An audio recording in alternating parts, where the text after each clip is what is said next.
Selamat pagi para pemirsa, Assalamualaikum warahmatullahi wabarakatuh. Semoga para pemirsa di rumah sehat-sehat selalu. Dan hari ini senang sekali saya Irina Mildawani kembali menemani Anda dalam UG Talk eksklusif IKN yang tayang pada setiap hari Senin pukul 8.30 sampai pukul 10. Para pemirsa yang setia menyaksikan serial UG Talk eksklusif IKN ini tentu telah mengamati perubahan atau proses pembangunan IKN ini dari waktu ke waktu, dan tentunya bertanya-tanya, apakah ada perubahan bentang alam atau lanskap? Bagaimana dengan lereng-lerengnya? Bagaimana dengan faktor-faktor pendukungnya? Nah, para pemirsa, pada hari ini kita kedatangan tamu yang istimewa yang akan membahas mengenai lereng baru, lanskap baru, dan faktor geoteknik dalam pembangunan IKN. Telah hadir bersama saya di studio Bapak Insinyur Agus Nugroho, Bintang Agus Nugroho GP IABHI. Beliau adalah Ketua Ikatan Ahli Bangunan Hijau IABHI dan co-founder GBCI. Beliau juga pernah menjadi Ketua Ikatan Arsitek Lanskap Indonesia. Kita sapa dulu Pak Bintang. Selamat pagi Pak Bintang. Selamat pagi Ibu, selamat pagi penonton sekalian. Terima kasih Pak Bintang bersedia menemani saya di sini di studio untuk membahas mengenai lereng baru, lanskap baru, dan faktor geoteknik yang kelihatannya belum pernah dibahas sebelumnya. Para pemirsa, kita tahu bahwa permukaan lanskap atau permukaan bentang alam itu terdiri dari semua faktor-faktor, baik faktor hard maupun soft element, dan juga faktor-faktor ini dipengaruhi juga oleh faktor sosial budaya masyarakatnya. Nah, dalam pembangunan IKN ini tentunya kita bertanya-tanya untuk mendukung suatu lanskap yang fungsional, yang indah, faktor apa lagi yang dibahas atau diperlukan, yaitu faktor geoteknik. Mungkin itu yang banyak tidak disadari, bahwa untuk suatu lanskap yang berfungsi dengan baik, dengan indah dan nyaman, itu diperlukan pendukung, yaitu faktor geoteknik yang mungkin tidak kelihatan. Nah, tapi kita akan juga kedatangan tamu yang istimewa, yaitu Prof. Paulus Pramono Raharjo PhD, yang akan join bersama kami di Zoom ya. Mungkin kita sedang menunggu Profnya, mungkin ada sedikit kendala, nanti kita tunggu. Beliau adalah Direktur PT GEC, Geotechnical Engineering Consultant. Kita sapa dulu nih, kayaknya Profnya sudah ada. Selamat pagi Prof. Paulus. Halo Ki. Ya, sehat ya Prof? Nah baik pemirsa, kita ke studio dulu bersama dengan Pak Bintang.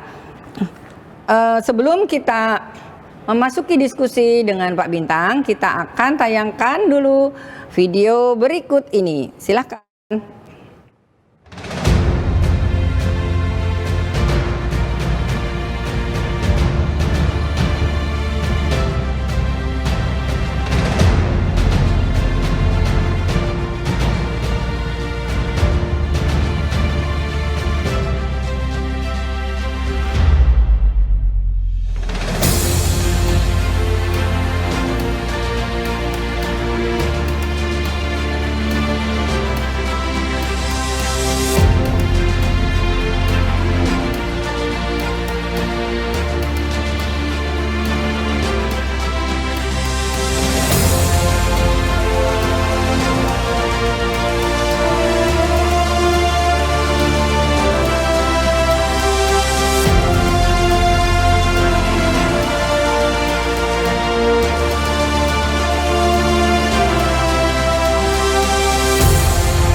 Nah, itu dia pemirsa, tadi kita telah menyaksikan bersama-sama video mengenai proses pembangunan di IKN saat ini yang sangat sibuk ya. Mungkin 24 jam mungkin Pak Bintang ya dikerjakan ini demi kita semua, katanya akan bisa melakukan upacara 17 Agustus pada tahun 2024 di IKN. Jadi para pemirsa, sebelum kita lanjutkan bincang-bincang kita, akan saya sampaikan sekilas singkat adalah CV para pembicara. Baik Prof, saya izin membacakan CV Prof dulu ya. Prof Paulus Pramono Raharjo PhD, beliau adalah seorang engineer, professional engineer, dan beliau menamatkan civil engineering atau teknik sipil di Universitas Parahyangan Bandung dan juga S2-nya di Virginia Polytechnic Institute dan State University USA, serta postgraduate program Highway Engineering di ITB Bandung. Beliau juga seorang Doctor of Philosophy atau PhD dalam bidang Civil Engineering, Concentration and Geotechnical Engineering dari Virginia Polytechnic Institute and State University USA. Beliau adalah seorang Professional Engineering atau insinyur dari Universitas Katolik Parahyangan dan seorang guru besar geoteknik. Baik Prof, saya sapa lagi Prof, halo. Baik, masih terkendala suaranya. Izin saya bertanya ke Pak Bintang dulu ya Prof. Ya, baik. Ya, hilang timbul ya suaranya ya. Baik, Pak Bintang, mungkin kita bincang-bincang dulu sambil menunggu mungkin perbaikan dari teknis suara dari Prof. Siap. Pak Bintang, mungkin bisa diceritakan Pak Bintang, apa sih pentingnya membahas topik ini dari kacamata lanskap, dan bisa diceritakan bagaimana kondisi awal lanskapnya dan perubahan lanskap di IKN saat ini, Pak. Silakan Pak Bintang. Terima kasih Bu Mili. Kita tahu bahwa IKN adalah sebuah pembangunan besar di area yang masih berupa hutan yang akan diubah menjadi kota. Maka kita dapat yakin bahwa yang dihasilkan adalah sebuah lanskap baru, lanskap kota yang baru, tetapi berdasarkan key performance indicator yang sudah ditetapkan di dalam Undang-Undang Nomor 3 Tahun 2022, itu sudah dinyatakan bahwa akan menjadi sebuah kota hutan yang cerdas. Maka ini menjadi menarik, lanskap dari sebuah kota hutan yang cerdas itu seperti apa. Dengan demikian maka perlu kita bertanya-tanya, kita kepo lah kurang lebih begitu kalau bahasa anak-anak sekarang itu, kota seperti apa yang akan ada. Yang sudah pasti dalam pembangunan sebuah kota tentu kita melakukan rekayasa teknik untuk membentuk muka tanah, landform. Itu harus dibentuk supaya kita mendapatkan situs-situs yang baik untuk didirikan bangunan. Maka terjadilah proses cut and fill yang sangat masif di tempat ibu kota negara ini. Karena apa? Karena aslinya adalah berbentuk bukit-bukit. Nah, sekarang bagaimana itu menjadi kota yang menuntut persyaratan-persyaratan infrastruktur dan bangunan dengan syarat-syarat tertentu tentang kelandaian jalan tidak boleh lebih dari 10% misalnya gitu ya. Kemudian ketinggian-ketinggian, elevasi-elevasi tertentu itu menyangkut simbol-simbol, itu membuat rekayasa atau engineering dari muka tanah ini menjadi sangat masif, melahirkan tebing-tebing baru. Tebing-tebing baru ini adalah sebuah persoalan bagi IKN yang diketahui memang tanahnya bukan tipe tanah yang sederhana untuk di cut and fill seperti itu. Nah, karena itu geoteknik menjadi masalah penting. Nanti jangan sampai terjadi bahwa lanskapnya indah, Ibu, tapi kemudian strukturnya tidak stabil sehingga bisa rawan bencana di belakang hari tentang tanah longsor, kemerosotan tebing dan seterusnya, atau biaya yang tinggi di dalam mengamankan tebing-tebing itu. Baik, saya kira hari ini kalau kita bicara dengan geoteknik, kita bicara dengan mendengarkan dari Prof. Paulus, kita akan mendapatkan suatu informasi teknik maupun mitigasi yang diperlukan untuk bertahun-tahun ke depan supaya kita mendapatkan kota yang berkelanjutan. Kira-kira itu yang membuat pembicaraan kita hari ini menarik, karena gabungan antara arsitektur lanskap dan geoteknik. Suatu perpaduan untuk menghasilkan lanskap yang berkelanjutan. Artinya yang kita dapatkan sekarang itu masih bisa kita lihat 5, 10, 20, 50 tahun ke depan. Karena memang tebing-tebing yang sekarang menjadi salah satu identitas ibu kota baru ini, tebing di mana-mana gitu ya, itu betul-betul terjaga dan bertahan dengan kemampuan kita memelihara yang memang memadai, baik dari segi SDM maupun dari segi pembiayaan. Ya Bu. Baik, terima kasih Pak Bintang untuk introduction-nya. Jadi bagaimana kalau misalnya nih Pak ya, cut and fill itu dikaitkan dengan pemilihan tanaman Pak, bagaimana? Apakah ada persyaratan tertentu untuk pemilihan tanamannya, tata hijaunya dalam membangun suatu lanskap yang tentunya diharapkan menjadi asri, fungsional secara ekosistem, tapi juga aman secara geoteknik mungkin tadi Pak ya? Baik, terima kasih Bu. Salah satu yang sudah berpengalaman mempraktekkan pengamanan tebing dengan menggunakan vegetasi itu adalah Bina Marga atau Jasa Marga dengan jalan-jalan tolnya. Mereka melakukan selama puluhan tahun, lebih dari 20 tahun ya. Sejak jalan tol kita ada tahun 75, berarti 50 tahun, berarti ya kira-kira hampir 50 tahun pengalaman mengamankan tebing-tebing itu antara lain dengan vegetasi.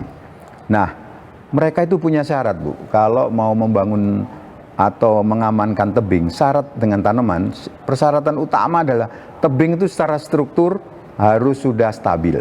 Harus sudah stabil, meskipun tidak dengan tanaman. Tanaman itu adalah kemudian yang berfungsi untuk menambah tingkat keamanan dari tebing itu, misalnya dari longsornya permukaan, dan secara arsitektur itu dari kerasnya pemandangan kalau kita menggunakan turap atau kita menggunakan soft screed dan seterusnya, itu landscape ini atau tanaman ini, vegetasi ini bisa memberi menghasilkan atmosfer perjalanan jalan tol itu menjadi lebih tenang, lebih sejuk, lebih hijau gitu. Lebih nyaman ya, lebih nyaman. Nah, tetapi sekali lagi perlu diingat bahwa vegetasi bukan kemampuan utama untuk mengamankan tebing. Terutama kalau kita menggunakan angka-angka yang akan diterapkan oleh Kementerian PUPR dalam pengamanan tebing, itu tergolong antara 0 sampai 8% adalah satu, kemudian 8 sampai 35% dan di atas 30%. 30% bukan 35%, itu sebagai yang lebih terjal. Itu untuk yang landai-landai sampai 8%, mungkin juga sampai 30% itu kita masih bisa menggunakan pengamanan-pengamanan yang tidak berupa struktur seperti halnya pada tebing-tebing yang lebih terjal gitu ya. Nah, ketika sampai kepada tebing-tebing yang sudah berbatuan, jadi misalnya itu harus dipotong dengan alat berat, dengan dinamit mungkin untuk pembentukan itu kita akan menggunakan sarana-sarana penutup tanah gitu ya, jaring-jaring gitu ya, jaring-jaring baik dari dari plastik maupun dari wire mesh begitu. Di sanalah kemudian kita menetapkan penggunaan material tanaman dengan dua metode. Metode yang pertama adalah taplok. Taplok itu memang ditaplokkan begitu, dan yang kedua adalah hydroseeding ya. Hydroseeding itu disemprotkan saja. Tetapi taplok apa Pak? Taplok Pak, bisa dijelaskan? Ya, bisa Bu. Jadi taplok itu adalah kalau pada tebing-tebing yang sangat terjal, kita tidak mungkin menempelkan hydroseeding gitu ya, hydroseeding, atau hydroseedingnya ya cuma begitu saja gitu. Kita tidak bisa mendapatkan variasi mengenai kehijauan finishing daripada kelerengan itu gitu. Nah, itu digunakan wire mesh Bu, ataupun net ya, net ataupun jaring gitu. Kemudian ditaplokkan lah, itu istilah taplok itu Jawa dikenal, gitu? sangat dikenal. Oh, Enggak, dari dekat Bu. Jadi ada orang Bu mendekat ke sana, Ya? ditaplokkan gini adalah media tanam berikut bibitnya Bu. Oh, itu seperti yang sekarang ada di IKN yang konser itu ya Pak? Yes, Bu. Yang background konser Iya, itu ya? iya. Oh, oke. Jadi oh itu saya Bukan nggak ya? yakin, saya nggak yakin yang di situ. Tapi yakin itu misalnya Seperti itu juga. tebing-tebing yang terjal-terjal sekali yang Iya. kita nggak mungkin menempelkan bibitnya hydroseeding dalam waktu yang lama karena nggak ada medianya. Mungkin bisa nempel pada waktu permulaan dan tumbuh tapi nggak bisa tumbuh seterusnya. Tapi kalau taplok bisa lebih panjang Bu umurnya Bu. Karena gitu ya. sudah ada material Medianya, tanaman, betul, medianya. Bu, ada media Makanannya tanam. itu ya? Ya itu makanannya dan lemnya. Bu. Nutrisinya ya, Dan ya, lemnya ya. gitu ya. Oke. Itu sudah banyak dikembangkan misalnya di jalur Mandalika dari bandara sampai sirkuit Mandalika itu tebing-tebingnya menggunakan metode itu untuk itu dan digunakan tanaman-tanaman lebih variasi Bu. Misalnya seperti CLC itu misalnya CLC itu legum. Oh, legum ya. Nah, itu legum misalnya Kacang-kacangan ya Pak? kacang-kacangan Ya. itu yang merambat dan seterusnya itu bisa tumbuh dengan baik Bu Ya, dengan metode taplok. Ya. Ya. Terima Kira-kira kasih gitu. Pak Bintang.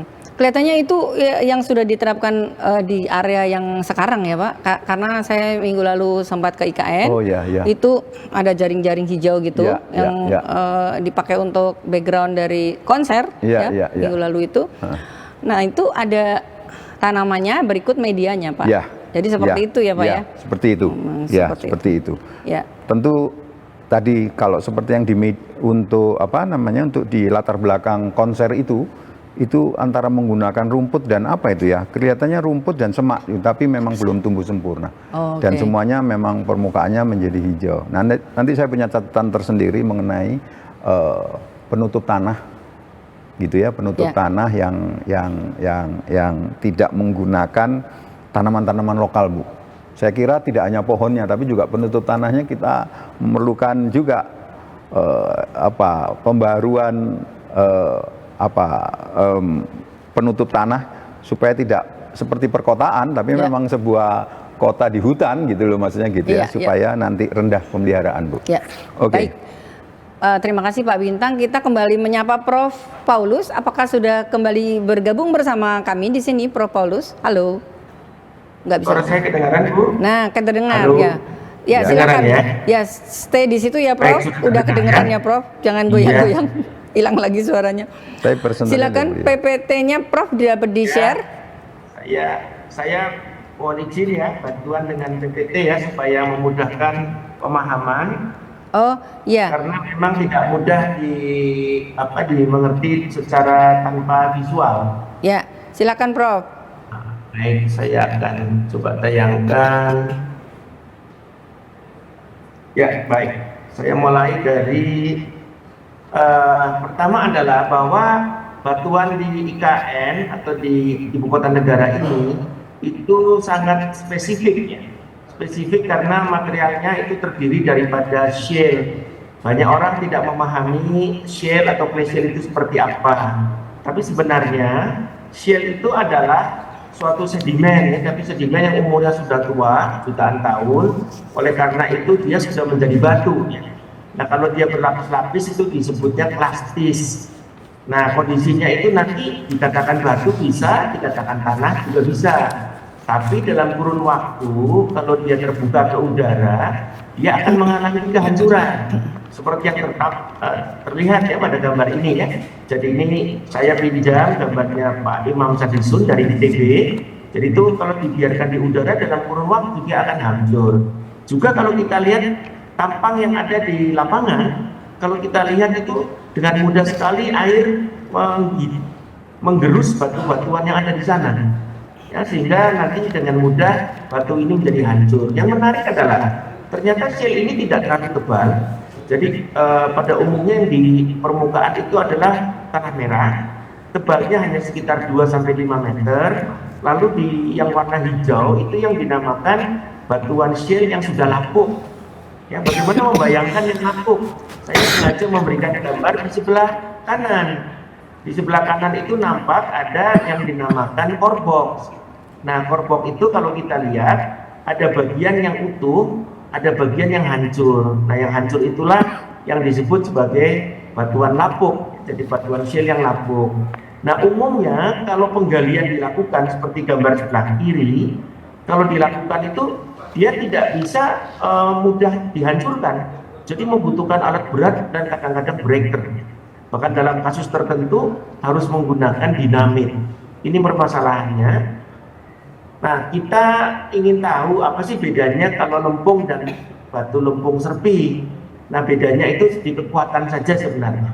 Jadi kalau kekuatannya itu adalah di bawah 0,5 3 Pascal, itu masuk di dalam kategori tanah. Tetapi kalau dia lebih tinggi, maka dia masuk kategori batu. Jadi intinya itu saja. Nah, terus bagaimana mengujinya? Nah, mengujinya itu sulit karena kalau kita mengambil sampel hancur ya. Jadi kita menguji menggunakan alat yang namanya point load. Jadi itu ditekan sampai hancur, kekuatannya berapa, kita bagi dengan kuadrat daripada ketebalannya sampel itu. Nah, itu nanti kita bisa menghasilkan yang dinamakan kuat tekannya.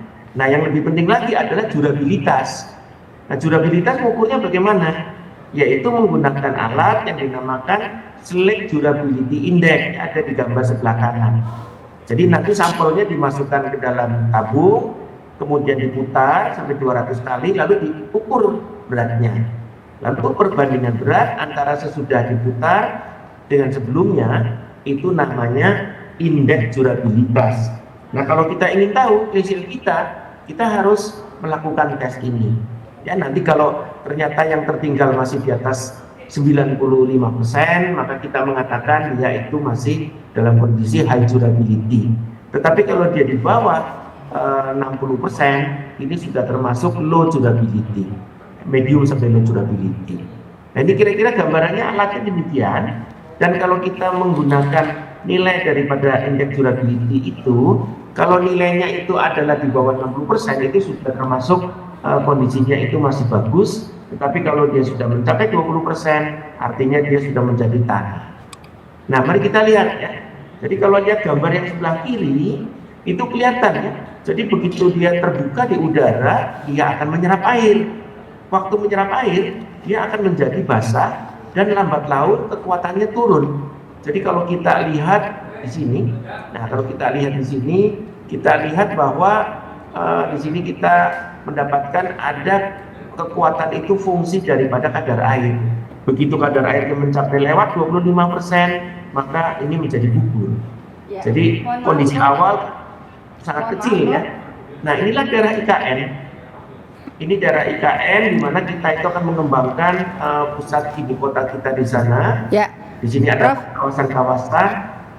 Izin kita break sebentar ya, Prof, untuk ke segmen kedua. Nanti Prof setelah jeda berikut ini, Prof akan dipersilakan untuk meneruskan paparan Prof. Boleh, Prof? Baik, terima kasih Prof Paulus. Mohon maaf ya, Prof, kita jeda berikut ini para pemirsa. Akan kita kembali lagi di segmen kedua dengan paparan yang lebih menarik dari Prof Paulus. Baik, silakan.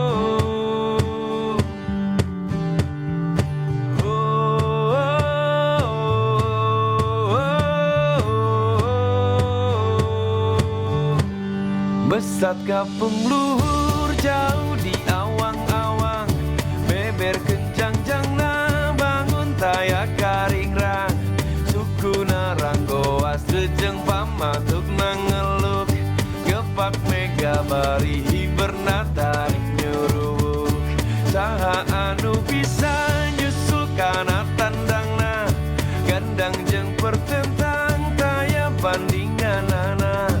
Dipika gimir, dipika serap kusa sama, taya karempan kasien lempir wawanena. Manuk dadali, manuk panggagana, berlambang sa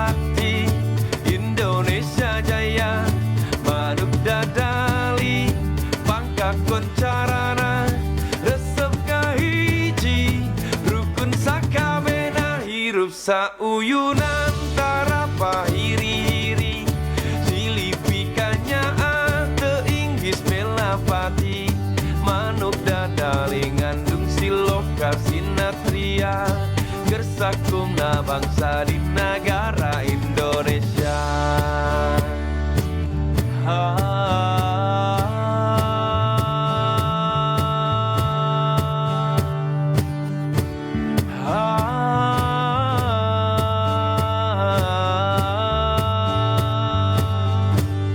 Besat ngapung luhur jauh di awang-awang beber kencang cangna bangun taya karingrang suku narang goa seceng pamatuk nangeluk gepak mega bari bernatarik nyuruh saha anu bisa nyusul kana tandangna gandang jeung pertentang taya bandingan anak dipika gibir dipika serapu sesama taya karempan kasieun leber wawanena manuk dadali manuk panggagahna berlambang sakti Indonesia Jaya manuk dadali pangka koncarana resep kahiji rukun sakawena hirup sauyunan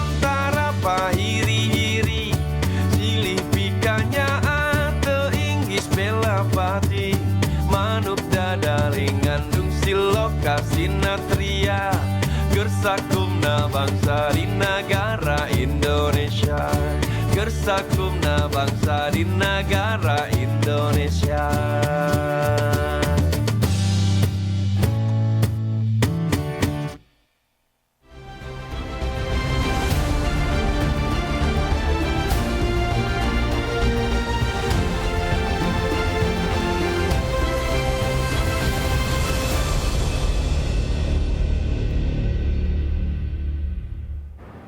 Nah, para pemirsa di rumah, demikian tadi telah kita ikuti dan kita nikmati lagu Manuk Dadali dari Academic Band.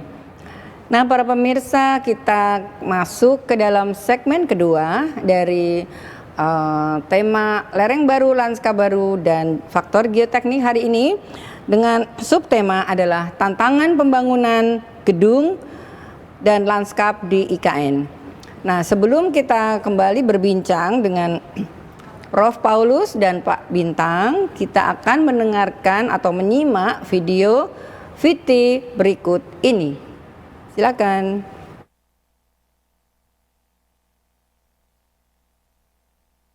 Memang kita akan melihat bagaimana sebuah perubahan yang terjadi di sana mengubah wajah lanskap dari hutan industri menjadi kota dalam hutan.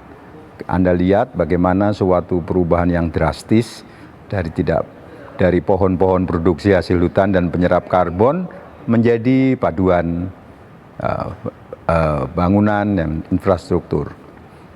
Suatu lanskap baru yang terbentuk dengan cepat, namun belum tentu dapat bertahan lama. Karakter yang nampak sekarang ini, bentukan-bentukan ini, itu tentu membutuhkan tantangan untuk terus, sehingga kita membutuhkan telaah geoteknik untuk memberikan pemahaman tentang kesiapan yang bisa bahkan harus kita lakukan demi keberlanjutan lanskap ini.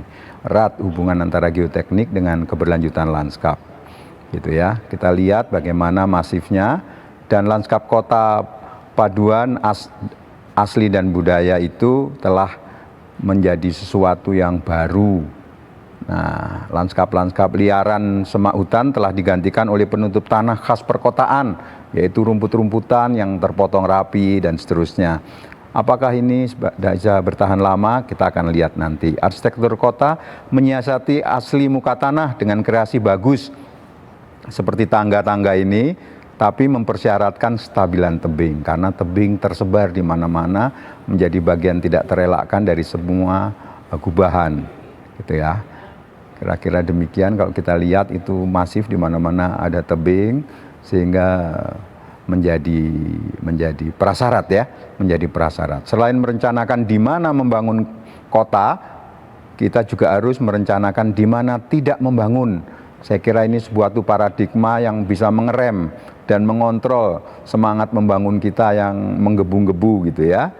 Gitu ya. Ini saya kira bagian-bagian penting yang perlu mendapatkan perhatian kita, dan semuanya menyangkut masalah tadi tebing identik dengan geoteknik, bagaimana memastikannya bahwa tempat-tempat ini aman. Kita akan kehilangan lanskap asli, tetapi merencanakan kota baru yang tidak merosot keberlanjutannya itu tetap harus menjadi fokus dan tidak dapat digoyahkan. Terima kasih. Baik. Terima kasih Pak Bintang, tadi paparan singkatnya Pak Bintang ya. Kita akan kembali menyapa Prof. Prof Paulus, halo? Suaranya Prof? Oh, masih di mute Prof. Punten. Masih di mute. Suara saya kedengaran, Bu? Nah, sekarang sudah Prof. Alhamdulillah. Ya, Prof, ini mungkin Pak Bintang mau nanya ke Prof. Ya, Prof. Tadi silakan, Pak. Ya, Pak. Ya, Prof. Tadi tayangan saya yang singkat itu menegaskan betapa pentingnya geoteknik, Prof, untuk memastikan tebing-tebing yang terbentuk di mana-mana itu aman, Prof. Nah, itu gimana, Prof? Betul. Ya. Nah, baik. Jadi memang kita tidak bisa lepas dari kondisi alam itu sendiri, dari mana proses pembentukannya. Jadi, apakah gambar tayangan saya nampak, Pak? Belum, Prof. Coba silakan ditayangkan kembali, Prof. Ditayangkan kembali. Ya, sudah, Prof. Sudah ya? Sudah. Baik. Jadi kalau kita melihat gambar ini, inilah yang dinamakan peta geologi. Jadi peta geologi menggambarkan dari mana asal muasal tanah itu.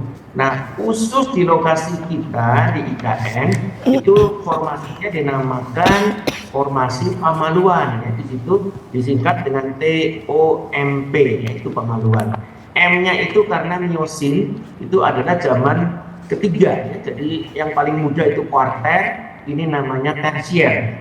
Nah, mari kita lihat bentuknya ya.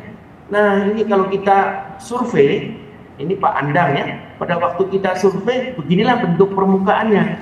Jadi kelihatan berlapis-lapis, dan kalau sudah terekspos kepada udara dia mulai hancur ya, karena dia menyerap air. Nah, lalu kalau di daerah tertentu seperti di daerah Istana Presiden ya, kalau kita lihat ternyata lapis-lapis itu membentuk suatu kemiringan lereng. Nah, kemiringan lereng ini bisa berbahaya apabila kita melaksanakan penggalian dan penimbunan. Nah, ini yang perlu kita jaga supaya lereng ini tetap langgeng.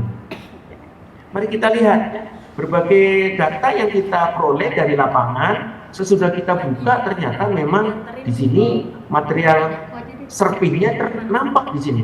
Batu-batu yang warnanya hitam itu dalam kurun waktu menjadi hancur. Di sini perlu diproteksi. Nah, proteksinya itu adalah si malakama. Di satu sisi, kalau kita memproteksi mau aman, kita harus menggunakan beton. Ya. Jadi mukanya dengan beton, tapi itu tidak dikehendaki. Tapi kalau kita membutuhkan mukanya itu hijau, maka kita membutuhkan air. Di sini masalahnya adalah sangat sulit air. Material batu ini tidak menyerap air. Jadi artinya kalau kita mau hijau, kita harus melakukan itu penyiraman dari hari ke hari, dan ini akan membutuhkan biaya yang besar, ya, biaya pemeliharaan yang besar. Di samping itu juga berisiko karena lerengnya itu menjadi makin lapuk. Ini masalahnya. Nah, kalau kita lihat water contentnya masih rendah. Nah, itu kalau kita lihat pada gambar ini sebelah kiri itu kelihatan yang di atas kira-kira kedalaman sampai dengan 7 meter, 6-7 meter itu kelihatan bahwa water contentnya sudah 30%. Yang warna merah ya, tapi yang masih asli itu masih di bawah sekitar 5%, sehingga kita itu masih aman. Tapi begitu diekspos kadar airnya naik, tadi kita lihat, wah dengan naik 25% saja sudah jadi bubur gitu ya. Nah, ini masalahnya. Nah, ini data pelapukan ya, mungkin tidak usah dilihat angka-angkanya, tapi memang kelihatannya itu kalau dia berlangsung lama, jadi kalau sudah dijemur 1 bulan atau lewat, itu tinggal 60%. Nah, inilah yang menjadi kita khawatir. Saya izin menampilkan video. Ini adalah video batuan yang sudah lapuk. Jadi kalau kita lihat, nah inilah videonya. Jadi batu yang tadinya luar biasa kuat, itu dengan sentuhan tangan saja menjadi hancur. Inilah yang dinamakan shale, yaitu batu lempung serpih. mungkin fraksinya masih fraksi lanau, tetapi dia udah hancur. Nah inilah masalahnya. Lalu kalau kita lihat, kita punya masalah karena lereng-lereng kita, baik lereng asli, apalagi kalau lereng timbunan, itu berhubungan dengan air. Dan satu ketika, di sini ada gambar sebelah kiri, kalau ini bukan contoh di sana ya, tapi sudah terjadi di IKN juga, ada genangan air di bawah. Begitu ada genangan air, kakinya menjadi lunak, lalu dia mulai longsor. Memang longsornya longsor permukaan, tapi ini sangat mengganggu. Jadi kita membutuhkan proteksi yang betul-betul bebas daripada air. Kalau kita ada embung bagaimana? Nah ini kesalahannya. Jadi kalau ada embung itu harus kita proteksi terhadap infiltrasi ke dalam tanah. Ini yang menjadi masalah. Ini contoh ya. Jadi kalau kita lihat contoh di rumah tapak menteri, ya, gambar yang sebelah kanan ini Persil 5. Di situ ada warna biru gitu ya. Nah warna biru itu embung. Sementara itu di atasnya itu adalah timbunan. Jadi kalau kita lihat situasinya begini. Ya, jadi kalau kita lihat gambar yang sebelah kiri, ya, itu yang sudah ditutup dengan terpal, itu di bawahnya embung. Artinya apa? Lereng itu siap meluncur, sama seperti contoh tadi ya. Jadi saya sampaikan ya, bahwa kita perlu memproteksi. Jadi air itu tidak boleh secara bebas kontak dengan batuan serpih, dia harus dilindungi begitu. Baik. Ini kalau kita lihat ya, beberapa pengembangan yang lain di mana-mana itu ada embung, dan inilah yang menjadi persoalan kita, bahwa kita akan menghadapi yaitu proteksi-proteksi yang harus dilakukan secara ilmu geoteknik. Lalu bagaimana metodenya? Sudah dicoba beberapa jenis tanaman. Nah jenis tanamannya juga sangat terbatas. Nah salah satu cara adalah menggunakan geosel. Ya. Jadi kalau kita lihat gambar di sebelah kanan itu adalah geosel. Kita nanti bisa menyimpan tanah di dalam geosel sehingga tanah itu tetap akan menyimpan air yang ada di dalamnya, sehingga mungkin nanti maintenance-nya tidak terlalu berat kalau kita tidak menggunakan geosel. Memang ini juga suatu treatment yang tidak murah ya. Jadi ini adalah kalau kita ingin hijau. Sementara itu kalau yang kita gunakan hanya menanam rumput seperti biasa, biasanya dalam waktu singkat ini akan mati ya, karena tidak kekurangan air ya, tidak ada hujan ya. Sehingga kalau kita membahas tentang IKN, inilah beberapa pokok persoalan. Pokok persoalannya adalah di bidang geoteknik, batuannya itu mudah mengalami kehancuran. Kedua adalah bahwa karena dia berkontur, maka mendapat lahan yang rata itu tidak mudah. Lalu biasanya kita menggali dan menimbun. Yang menjadi masalah adalah tidak boleh membangun di atas timbunan. Karena ini akan menjadi peristiwa mirip dengan kasus di Hambalang, yaitu di Jawa Barat beberapa waktu yang lalu, yaitu rumah-rumahnya terseret ya oleh karena terjadi longsoran. Nah ini penting sekali. Nah lalu bagaimana cara mengatasinya? Yaitu bahwa kalau memang rumahnya itu harus berdiri di atas lahan tidak rata, maka bagian yang rendah itu dipikul menggunakan kolom. Jadi rumahnya rumah panggung. Lalu bagaimana mengcover lereng? Ini masih merupakan sesuatu yang masih berdiskusi ya kita ya. Kita belum putus bagaimana yang terbaik.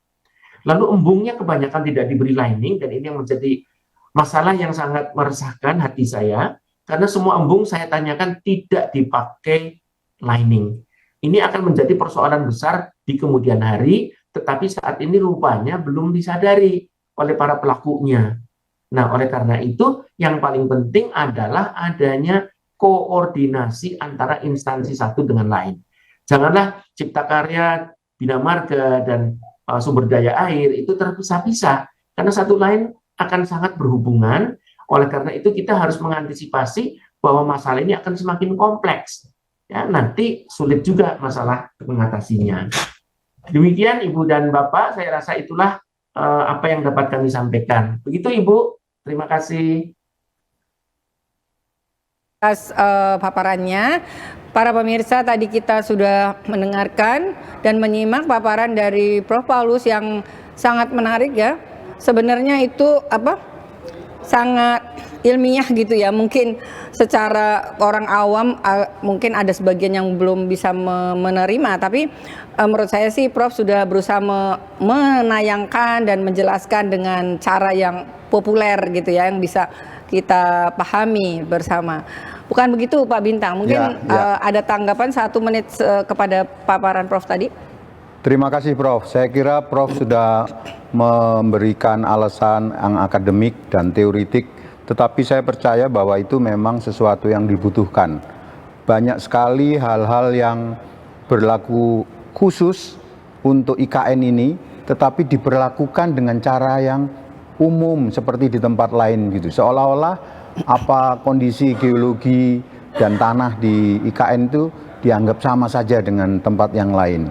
Sehingga seperti tadi bahwa embung itu adalah sebuah fasilitas peresapan air biasa gitu ya, tidak memerlukan lining, padahal sebetulnya diperlukan sekali lining untuk mencegah kemerosotan bagian dasar dari tebing itu, sehingga bisa seperti yang dikatakan Prof tadi, ini kita sedang menunggu peluncuran ini Prof ya, dari lereng-lereng itu meluncur karena dasarnya sudah rusak akibat tergerus oleh air, dirusakkan oleh air. Saya kira ini pengetahuan yang sangat penting Prof, karena selama ini kalau kita mengatakan green itu adalah kalau ada sumur resapan Prof. Sumur resapan, kemudian semua masalah-masalah penyiraman tanaman juga menggunakan peresapan dan seterusnya, sehingga lubang-lubang tanaman saya kira di sana memerlukan sebuah perlakuan khusus seperti yang Prof katakan tadi. Jangan-jangan tidak hanya embung, tetapi juga untuk lubang-lubang tanam, galian-galian tanam itu juga harus dilapisi oleh lining sebelum ditutup dengan media tanam dan kemudian di atasnya berdiri tanaman. Kurang lebih begitu Prof. Ini bagaimana Prof kalau menurut Prof? Pak, untuk kondisi geologi di daerah IKN justru peresapan itu tidak diizinkan. Jadi ini memang berbeda jauh dengan pengertian kita tentang peresapan air, karena tidak ada aquifer, Pak. Jadi tanah di sana itu tidak mampu menyerap air dalam jumlah yang banyak. Malah kalau menyerap air dia akan menjadi runtuh. Nah ini menjadi apa yang serba salah. Ya. Di satu sisi kita butuh air, di sisi yang lain kita tidak boleh menyerapkan air di dalam tanah. Ya, mungkin itu ya Prof ya. Kita melihat ada problem tapi juga ada solusinya ya Prof. Jadi kira-kira solusinya ini adalah dengan membuat embung yang di lining sehingga akan menyimpan air yang dibutuhkan oleh IKN ini dalam jumlah yang besar tentunya untuk mengairi kotanya yang akan datang. Dan tentunya ini harus ada kolaborasi antar instansi, betul ya Prof ya, sehingga semuanya akan dilandasi oleh pemikiran landasan akademik, tetapi juga secara institusi atau secara umum itu akan diterima oleh berbagai pihak gitu ya Prof ya. Terima kasih Prof Paulus dan Pak Bintang untuk segmen kedua ini. Kita jeda sejenak para pemirsa dan kita dengarkan Academic Band sebelum kita jumpa lagi di segmen ketiga. Terima kasih.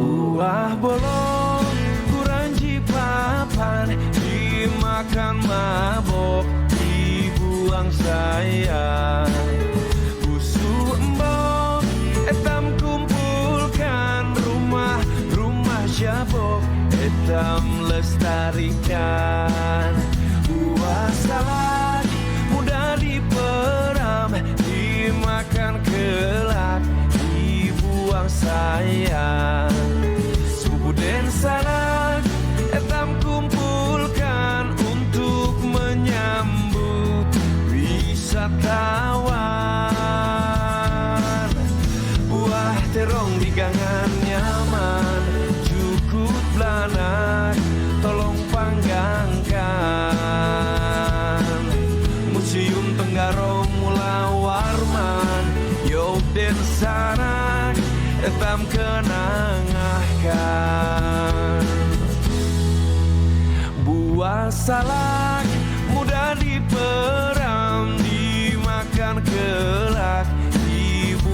sayang. Buku dan sanak etam kumpulkan untuk menyambut wisatawan.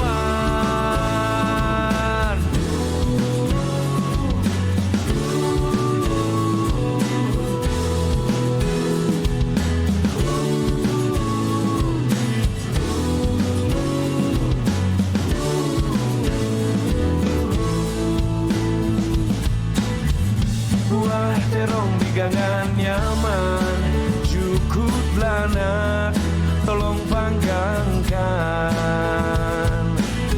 Museum Tenggarong Mula Warman, yuk den sanak etam kenangakan.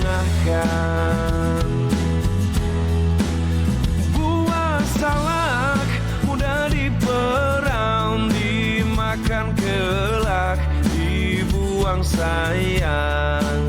Sepupu dan sanak etam kumpulkan untuk menyambut wisatawan. Sepupu dan sanak etam kumpulkan untuk menyambut wisatawan.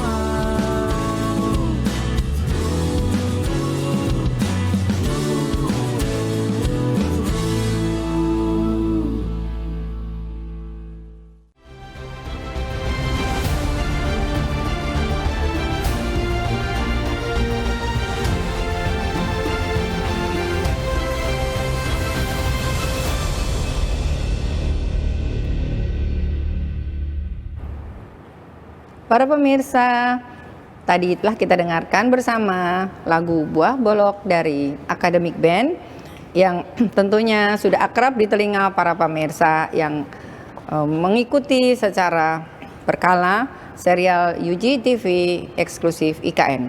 Kita sekarang berada pada segmen ketiga yang akan membahas mengenai mitigasi penanganan lahan berkontur di IKN. Nah, kita kembali ke Prof. Paulus mungkin ya. Prof. Paulus, boleh kami bertanya lagi nih. Tadi di segmen kedua kita sudah melihat problem-problem mengenai kondisi lahan yang berkontur di IKN. Nah, mungkin boleh dijelaskan Prof mengenai mitigasinya Prof. Bagaimana secara sederhana masyarakat, pelaksana konstruksi, dan semua pihak yang mungkin berkolaborasi ini perlu melakukan mitigasi, Prof. Bagaimana memitigasi dari lahan berkontur ini? Karena kebanyakan adalah lahan di IKN ini berkontur. Monggo, Prof. Baik, Bu. Ada 3 langkah yang harus kita lakukan. Pertama adalah bahwa kalau kita mempunyai lahan berkontur dengan kondisi tanah yang sangat sulit seperti di IKN, maka pertama kita akan memilih lokasi-lokasi aman. Nah, lokasi aman itu di mana? Itu adalah di punggung-punggungnya. Jadi kalau kita lihat, punggungnya itu merupakan daerah yang aman untuk dibangun. Maka di dalam basic design, kita telah menempatkan bangunan-bangunan itu pada daerah punggung. Daerah punggung itu boleh saja digali, namun galiannya tidak digunakan untuk timbunan struktural. Jadi itulah langkah pertama yang penting adalah penempatan bangunan. Dalam hal ini maka arsitek mengalah, quote unquote mengalah kepada geoteknik supaya bangunannya selamat. Bukannya tidak mungkin tetapi menghindari rekayasa yang terlalu tinggi biayanya. Itu yang pertama. Yang kedua adalah bahwa seluruh instansi ini harus berkolaborasi, memahami bahwa satu masalah itu akan menimbulkan menyelesaikan satu masalah menimbulkan masalah ke tempat yang lain. Nah, ini rupanya kita masih butuh koordinasi yang sangat ketat ya. Dan memang kolaborasi ini tidak mudah ya, karena semua pihak mempunyai kepentingan. Dan langkah yang ketiga yang paling penting adalah kita perlu menyusun aturan-aturan lain yang jelas supaya pembangunan itu aman. Jangan sampai masyarakat yang membangun tidak mengerti bahwa material kita ini sensitif air. Nah, bagaimana caranya? Dituangkan di dalam peraturan, lalu kita harus melakukan yang dinamakan yaitu law enforcement. Jadi apapun desain wajib mengikuti kaidah-kaidah teknis. Itu pun 3 langkah penting, yaitu pertama sekali lagi saya sampaikan, menempatkan bangunan di tempat yang aman. Yang kedua adalah berkolaborasi, mengingat kondisi lahan ini dipengaruhi sekali oleh air. Dan yang ketiga adalah membuat peraturan-peraturan yang tegas dan juga harus dikendalikan. Jadi kita menamakannya law enforcement. Begitu, Bu. Ya, terima kasih Prof. Paulus atas penjelasan singkatnya tadi. Bagaimana cara memitigasi lahan dari segi geoteknik untuk menangani lahan berkontur di IKN. Nah, kita kembali ke Pak Bintang. Ya, Ya, Pak Bintang. Kalau dari pandangan atau kacamata lanskap nih, Pak, bagaimana Pak caranya memitigasi lahan berkontur ini? Dan juga mungkin apakah perlu juga law enforcement-nya, Pak? Silakan. baik. Terima kasih Bu Irina. Memang membangun di IKN ini memerlukan kehati-hatian. Itu saya kira prinsip pertama yang membuat kita harus cermat untuk melakukan banyak hal, termasuk rekayasa untuk bentukan atau terhadap muka tanah itu ya, permukaan tanah dan batuan di bawahnya yang seperti itu, sehingga akan menghasilkan suatu karya lanskap yang sustainable, berkelanjutan. Tidak berlanjut itu bisa karena rusak, karena lerengnya luruh gitu ya. Tapi juga tidak berlanjut itu karena biaya pemeliharaannya terlalu tinggi, seperti yang dikatakan Prof tadi, gitu ya. Sehingga memang kita harus melakukan banyak hal yang baru, dan itu saya kira memang tantangan ya, membangun kota baru di tempat yang seperti ini saya kira penuh tantangan. Sehingga kendala paling utama itu menurut hemat saya adalah waktu. Kalau kita melakukan sesuatu yang baru dengan banyak eksperimen, dengan banyak itu saya kira kita membutuhkan waktu. Maka kearifan yang penting yang harus dilakukan itu memang terkait dengan waktu. Demikian juga dengan tanaman, vegetasi. Sekarang kita belum punya aturan vegetasi apa yang bisa ditanam di lereng. Lereng yang terjal tanamannya apa, lereng yang landai tanamannya bisa apa. Apakah bisa pohonan ditanam di sana? Kita memerlukan tanking ya, memerlukan bak-bak tanaman yang tidak meresapkan air ke dalam tanah di bawahnya misalnya begitu. Maka saya kira strukturnya berbeda sekali dengan struktur kalau kita membangun di lahan-lahan tidak di IKN ya, di lahan yang lebih baik gitu ya, struktur batuannya. Saya kira itu yang penting. Dan satu kearifan yang juga penting seperti yang sudah saya katakan di dalam paparan singkat tadi, bahwa adalah di mana kita tahu persis di mana kita membangun dan di mana tidak membangun, Bu. Tidak membangun, Ya, jadi ya itu bukan suatu yang populer hari ini, di mana kita betul-betul senang membangun, gemar membangun cepat begitu ya. Itu sehingga tempat seperti ini pun juga diperlakukan sama. Padahal sebetulnya kita harusnya punya kearifan di mana tidak membangun. Kita bisa belajar dari orang-orang lokal yang sudah sekian lama mereka hidup di sana, berabad-abad mereka hidup di sana, mereka punya kearifan-kearifan yang seharusnya kita cermati lebih serius dan lebih rendah hati gitu ya, terhadap masyarakat lokal itu. Misalnya kenapa mereka kok memilih rumah panjang dan rumah panggung? Tadi Prof sudah mengatakan bahwa memang rumah panggung sebuah siasat terhadap permukaan tanah yang undulated itu ya, yang belum iya betul, sehingga kita perlu mempelajari itu misalnya begitu. Tapi ya bangunannya 2 lantai, Bu. Saya kok tidak membayangkan kalau bangunannya tinggi seperti itu, kita sederhana saja melakukan itu, karena secara struktur pasti juga akan lebih berbeda dan mahal. Ada sehingga saya kadang-kadang berpikir begini loh, kenapa jalan itu kok ya tidak berdiri di atas, jalan itu berdiri di atas piling, jalan-jalan layang aja gitu supaya kita tidak perlu membentuk muka-muka tanah yang derajatnya memenuhi syarat untuk kemiringan jalan, tetapi kemudian melahirkan banyak tebing. Mungkin Profesor bisa memberikan tinjauan atau tanggapan, Prof. Kira-kira bagaimana, Prof, tentang hal itu, Prof? Betul, Pak. Memang di sini yang dinamakan kolaborasi itu juga termasuk di dalamnya adalah mengatur elevasi. Nah, pada umumnya elevasi jalan ditentukan dulu. Sementara itu rumah-rumah elevasinya mengikuti jalan. Dan ini mengakibatkan akhirnya banyak sekali harus ada penggalian dan penimbunan. Nah, ini yang saya katakan kolaborasi ini belum terjalin secara baik ya.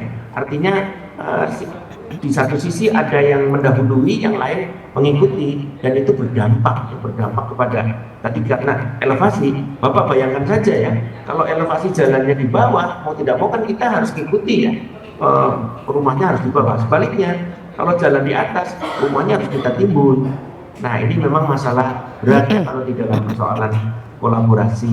Tapi memang benar, saya melihat bahwa salah satu teknik memang menggunakan jalan namanya itu sebetulnya elevated ya Pak ya. Ya. Elevated road ya. Sehingga tidak mengganggu ya, tidak mengganggu tanah-tanah kontur yang asli, supaya kita menjaga keaslian daripada alami. Selama ini sudah stabil, tetapi manusia datang mengganggu. Ya, Nah, ini ya, pokok persoalannya di situ. Tapi memang initial cost-nya akan tinggi.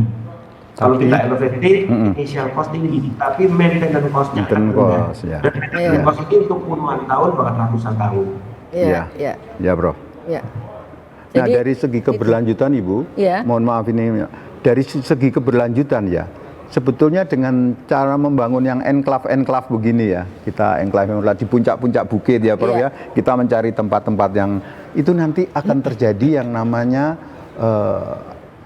heat island, Bu. Heat island effect, Bu. Oh, urban heat island itu ya. Dan itu di kita ini akan jadi multiple, banyak sekali heat island yang terjadi di antara kota ini gitu ya, sehingga beban-beban pendinginan ruangan itu menjadi lebih tinggi. Karena tempat-tempat ini kan kita cari tadi tempat yang puncak-puncak bukit atau itu yang membuat satu dengan lain merupakan pulau-pulau begitu, dan ini tentu akan menjadi heat island yang akan menaikkan suhu di bagian-bagian itu 3-4 derajat lebih panas daripada di sekitarnya. Ya, ini saya kira juga merupakan sinyal ketidakberlanjutan atau mahalnya biaya maintenance ya, kurang lebih begitu. Kalau yang sekarang kita lihat misalnya seperti Sumbu Kebangsaan, Plaza Kebinekaan dan seterusnya itu kalau kita lihat gambarnya kan elevated ya, elevated pedestrian road ya Pak. Jadi sudah ada nih gambarnya, ada di belakang Pak Bintang itu ya. Jadi saya kira ini sebenarnya perencanaannya sudah berupaya untuk membuat suatu tanggapan terhadap bentang alam yang diperkirakan akan arif dan berlanjut ya Pak ya. Iya, saya kira pilihan tentang elevated route itu saya kira sangat baik, dan saya juga membayangkan rumah-rumahnya pun juga elevated gitu ya. Gitu ya. Saya kira untuk tadi menyiasati supaya tidak ada cut and fill atau lebih sedikit lah cut and fill. Bahwa rumah-rumah itu elevasi satu dengan yang lain juga akan berubah. Saya kira Profesor Paulus sudah bersama saya mengalami di rumah tapak menteri ya Prof ya, bagaimana kita kesulitan untuk mengharmonikan jalan dan bangunan-bangunan itu karena tadi faktor faktor topografi itu memang menjadi tantangan. Penting, ya. Jadi di situ ada analisis kontur yang sangat penting ya Pak. Analisis kontur maupun mungkin selain analisis kontur mungkin ke daya dukung tanahnya ya. Daya dukung tanah, dan satu yang juga penting Bu, mengenai pola pengaliran aliran permukaan Bu. Oh iya Dengan betul. adanya perubahan muka tanah itu maka terjadi pola-pola baru dari aliran permukaan. Aliran permukaan. Itu saya kira penting sekali untuk dicermati karena nanti akan menyangkut bagaimana ketersediaan air di lokasi ini. Karena lokasi ini juga ajaib Prof. Itu curah hujannya 2.700 mm per tahun, tetapi kita kesulitan mencari air, Prof. Itu kira-kira kira-kira apa, Prof? Secara geologi. Tanahnya tidak dapat menyimpan air, Pak. Jadi tanah di sana sangat kedap. Sangat kedap air. Ya memang tidak ada aquifer. Jadi kalau kita melakukan pemboran sampai 200 meter pun tidak ditemukan air. Nggak nemu air ya, Prof ya?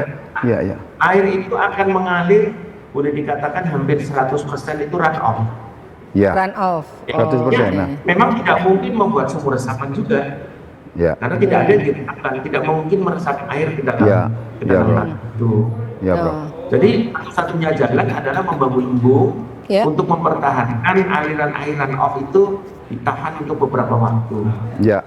Bahkan nanti menjadi rainwater harvesting ya Dok. Prof ya. Jadi kita nanti kira-kira akan begitu, Pak. Iya. pemanenan air hujan ya. Tergantung kepada air hujan. Iya, iya Prof. Ya Prof. Nanti bagaimana musim kemarau itu perlu dipikirkan, Pak. Iya. Iya, iya. Pakai Jadi- Ya, kalau kemarau kita kehilangan air sama sekali. Iya. Berarti embung ya, Prof. Tadi kuncinya ada pembuatan embung yang banyak mungkin di berbagai tempat, baik Dengan lining. ya dengan lining itu baik Lining, untuk ya.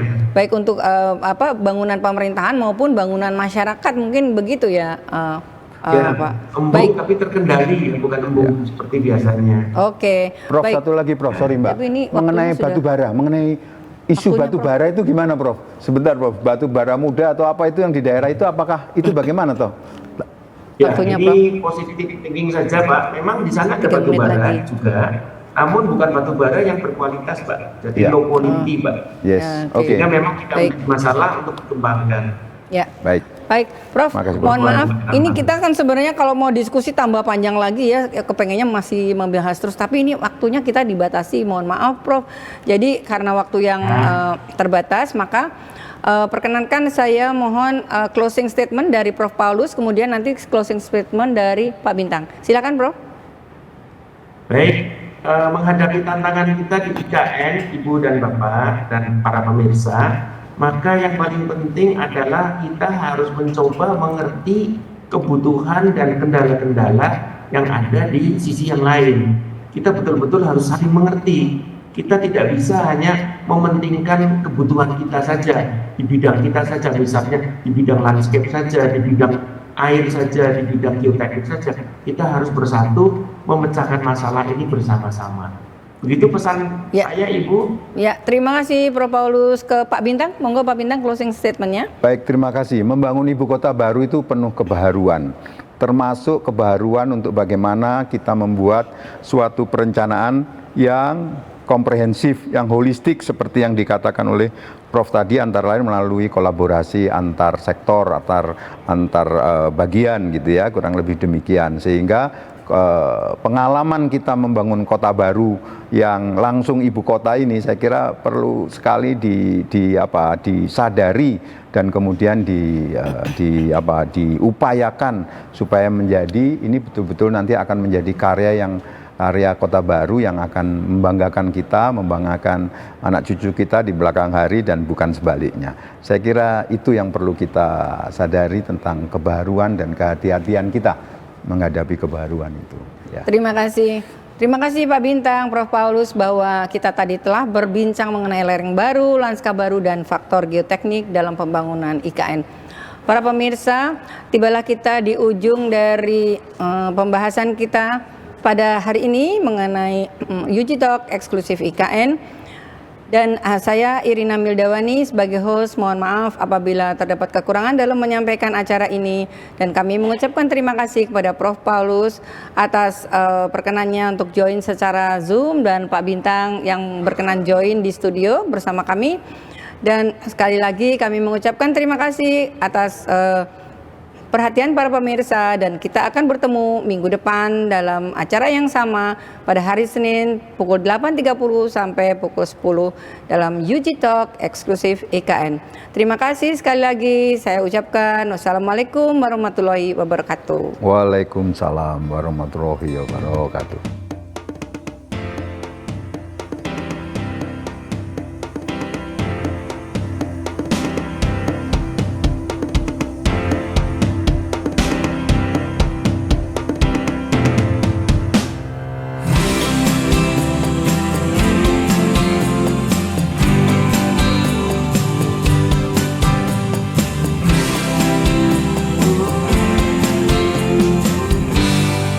Dari Penajam ke Babulu, Waru sampai ke Sepaku, di Kalimantan Timur berada, Penajam Pasir Utara.